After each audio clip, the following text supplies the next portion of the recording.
Tonight on Ukraine Today.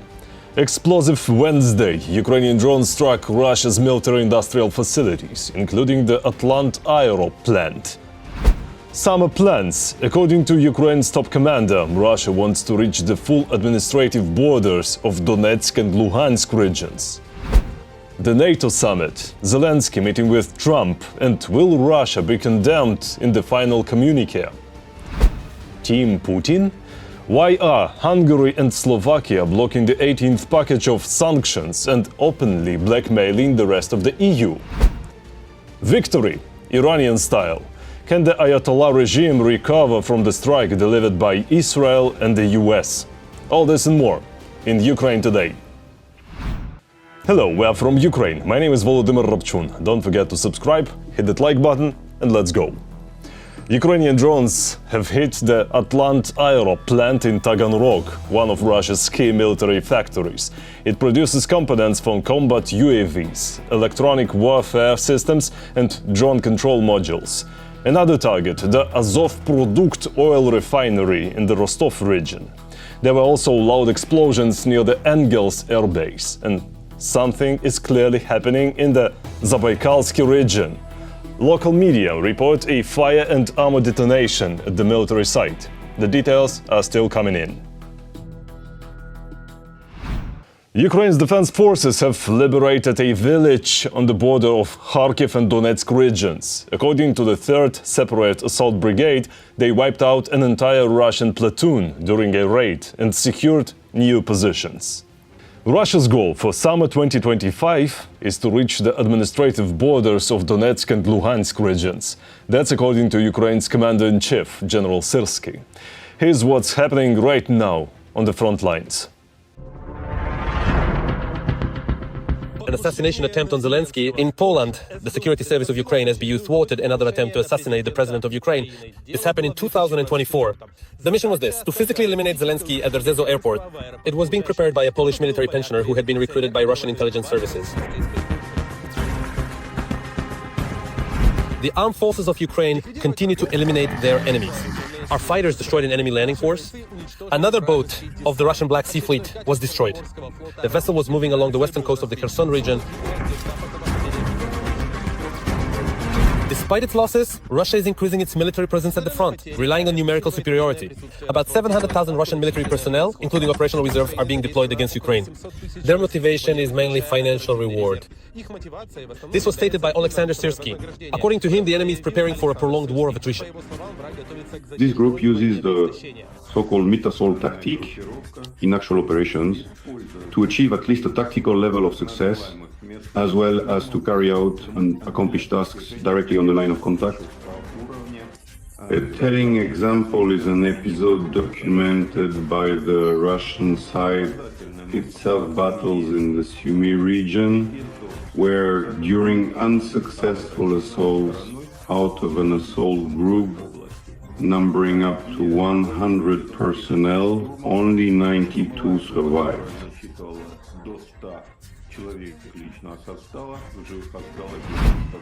And the dictator continues, true to form, to boast about the extraordinary capabilities of his nuclear triad.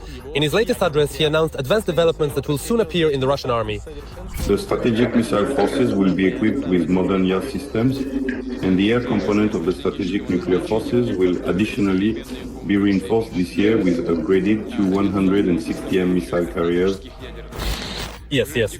It seems that these are just words, because we have already heard about the modern Hazel. Both sectoral sanctions and accordingly personal sanctions imposed by the United States as well as by various European countries have in fact effectively put on hold Russia's ability to reproduce, manufacture and develop all types of modern weaponry and military equipment, significantly hindering its defense industry and technological advancement. Yes, up to a certain point, Russia still retains the ability to scale up its strike capabilities. But it should be noted that the capabilities of the Russian military-industrial complex are extremely limited. But while Putin is just talking, the Ukrainian armed forces are taking action.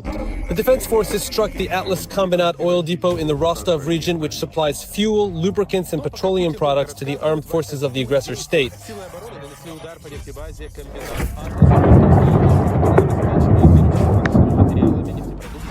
This is not the first and not the last attack on an oil depot. Moreover, the Ukrainian army will only have more drones. President Zelenskyy held a meeting with the heads of British analytical and research centers where they discussed the production of interceptor drones and long-range UAVs. The so-called Danish experience will also be implemented. This is direct funding of the Ukrainian Ukroboronprom with the aim of producing, well, both interceptor drones and strike UAVs on the territory of Ukraine, as well as expanding the production of this range of equipment in the UK and other European countries. Meanwhile, the Russians are looking for someone to blame. For the second time in a month, the Russian authorities have publicly accused Serbia of allowing its weapons to end up in Ukraine. The Russian Federation is dissatisfied with Serbia's so-called multi-vector policy. In other words, as the first Ukrainian president said, the desire to walk between the raindrops, to maneuver between the interests of the United States, the European NATO countries, and the Russian Federation. By putting pressure on Serbia, the Russian Federation is trying to maintain its military and political presence in the Balkans.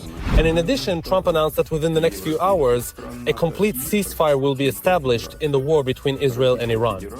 However, there are rumors that this was the shortest truce in the world. After all, the rockets are still flying. Ukraine is fighting for freedom. Support independent Ukrainian journalism so we can keep telling the truth about Russia's war. Click the link in the description to become our sponsor. And don't forget to like the video and subscribe. It really helps. Today is the day of mourning in Dnipro and the city of Samar. It follows yesterday's Russian missile attack that killed 21 people and injured over 300, including children. The Russians used ballistic missiles to strike civilian infrastructure across the Dnipropetrovsk region. Schools, hospitals, kindergartens, public transport, power grids and government buildings were damaged. Last night, the Russians attacked Kharkiv using kamikaze drones. A civilian business and an unoccupied residential building were hit. One person was injured. Since the start of the full-scale invasion, Russia has launched 28,743 Shahed drones at Ukraine. That's according to President Zelenskyy, speaking in the Dutch parliament. He noted that nearly 10% of them, 2,736, were launched in June alone.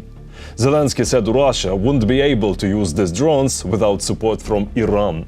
But thanks to Ukraine's partners, many of those Shaheds were intercepted. Speaking at the NATO summit, Zelenskyy said this.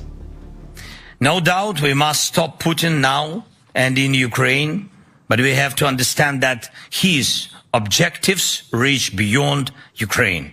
European countries need to increase defense spending. We believe that 5% of GDP is the right level.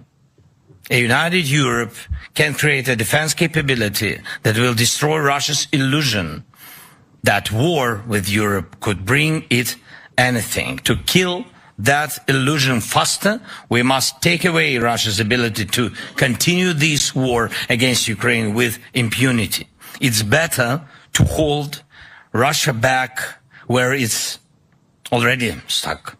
Also today, Zelenskyy is meeting with Donald Trump. Where there will be more information, I'll gladly share the details with you.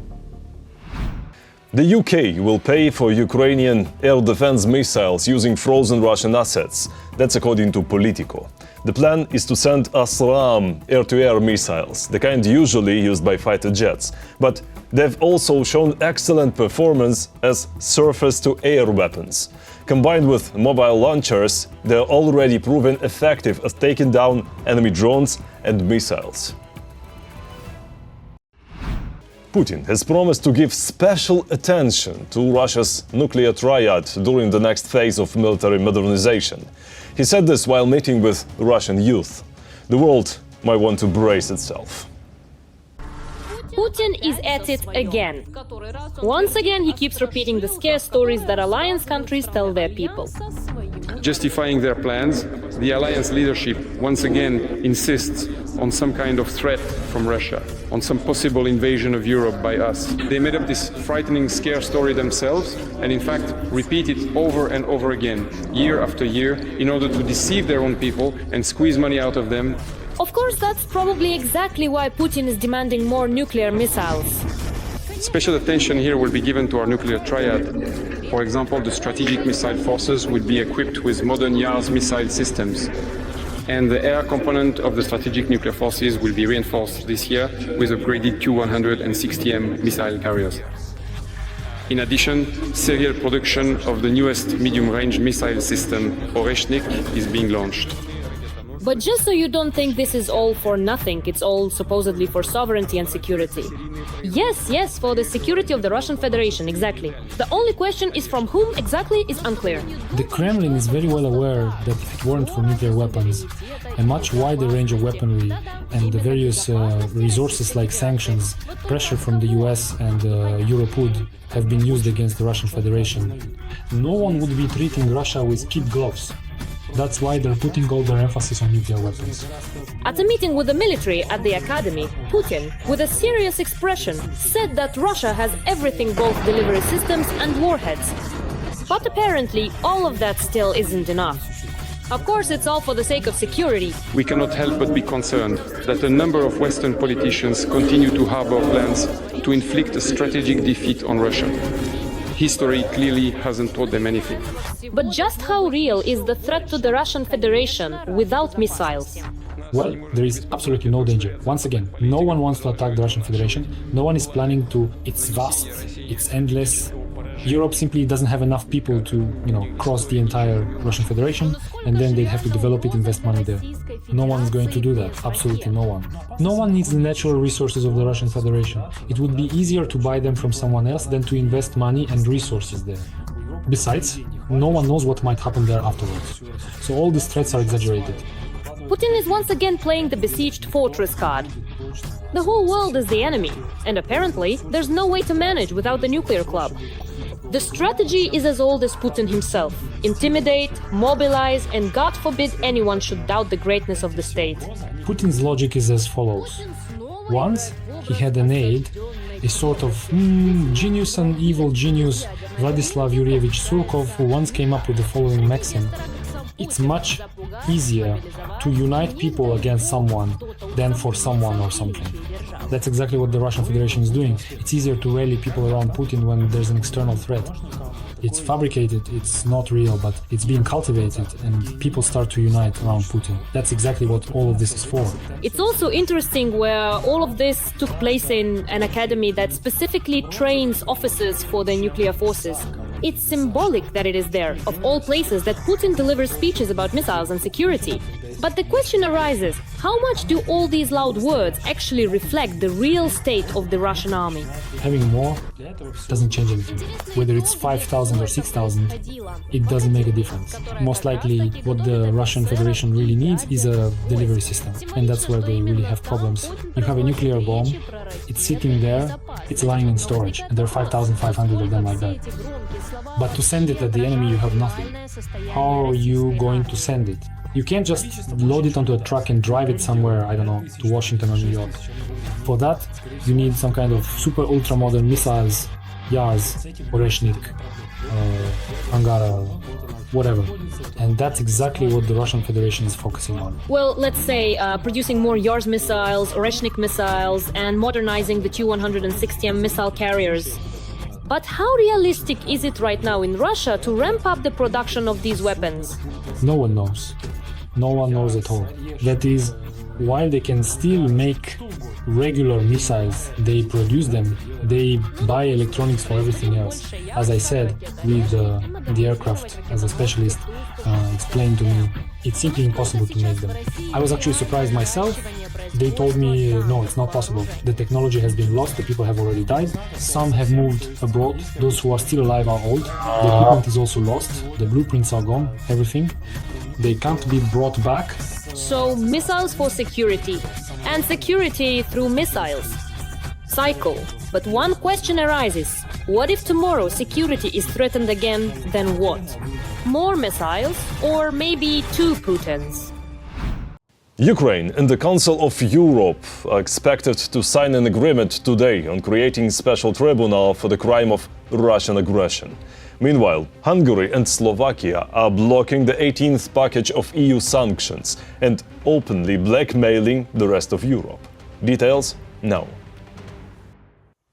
Hungary and Slovakia have refused to approve the new 18th package of European Union sanctions against Russia. After the meeting of EU foreign ministers in Brussels, Hungarian Foreign Minister Petr Szijjártó stated that the EU's goal is to adopt new, stricter sanctions than ever before and to provide Ukrainians with more weapons and money.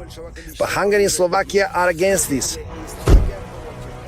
We have made it clear that we will not allow Hungarians' money to be sent to Ukraine.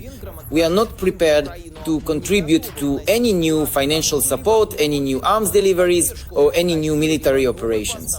Petr Szijjártó, Hungarian Foreign Minister. The 18th package of sanctions includes restrictions against more than 30 individuals and legal entities, 2 Chinese banks, the disconnection of 22 Russian banks from SWIFT, as well as the blacklisting of 77 tankers from Russia's shadow fleet. In addition, the European Commission is proposing to lower the price cap on Russian oil from $60 to $45 per barrel. However, Hungary and Slovakia are not ready for this, since refusing to buy cheap hydrocarbons from Russia would immediately impact the utility bills of ordinary citizens. The Prime Minister of Hungary actually proposed lifting the previous package of restrictions on Russia altogether due to the escalation in the Middle East and the potential spike in oil prices. Supposedly, in order for Europe not to suffer, sanctions against Russia should be lifted. Let Russia supply Europe with cheap oil and gas. After the meeting of EU foreign ministers in Brussels, some diplomats, speaking off the record, said that they also disagreed with lowering the price cap. Some delegations, being more candid, want to remove the reduction of the upper price limit on Russian oil, given the current state of the international oil market, while others want to keep it. Nevertheless, we are very close to reaching an agreement. EU diplomat. Most likely, just as last time, the representatives of Hungary and Slovakia want to squeeze everything they can out of the situation and secure some concessions for themselves. Most likely, this could end with Hungary and Slovakia voting in favor of the sanctions package, but as always, negotiating some preferences from Brussels for themselves, some subsidies and possible exemptions from the sanctions that will be additionally imposed against Russia. This year, the Russian State Duma has already revised the budget twice, which was based on a price of $70 per barrel, and a price of $45 should simply collapse the Kremlin's economy. In other words, the 18th package could bring Putin to the negotiating table. After the 17th package of sanctions was introduced, Russia reduced its energy sales on the European market by a third, literally within the first week of the 17th package being in effect. So we can imagine the speed at which these sanctions take effective. The 18th package is at least as strong as it's been announced. This effect could come even sooner, especially when it comes to lowering the maximum purchase price for Russian oil from $60 to $45. The European Council vote on the adoption of the 18th package is scheduled to take place on June 27. So the EU representatives still have time to find a compromise or put pressure on Hungary and Slovakia. And now to the Middle East. The war between Israel and Iran appears to be over. I said appears because they are still far from anything like stability. But here's a twist. Donald Trump has been nominated for the Nobel Peace Prize for his role in ending the war. In the letter to the Nobel Committee, Republican Buddy Carter praised Trump's extraordinary and historic role in brokering the peace. And just when you think it's over, there's more. Iranian officials, the ones who survived, have declared victory over Israel. But questions remain. Did they also beat the US? Who knows, maybe one day we'll find out. What we do know is this. Iran's nuclear program has been destroyed. Its drone and missile factories have been hit. And the political situation inside the country is deeply unstable. As they say, with victories like this, who needs defeats? That's all for today. Thank you for being with us. We read your comments and we feel your support. Strength to Ukraine's defenders. Glory to Ukraine. Don't forget to like, subscribe, and see you next time.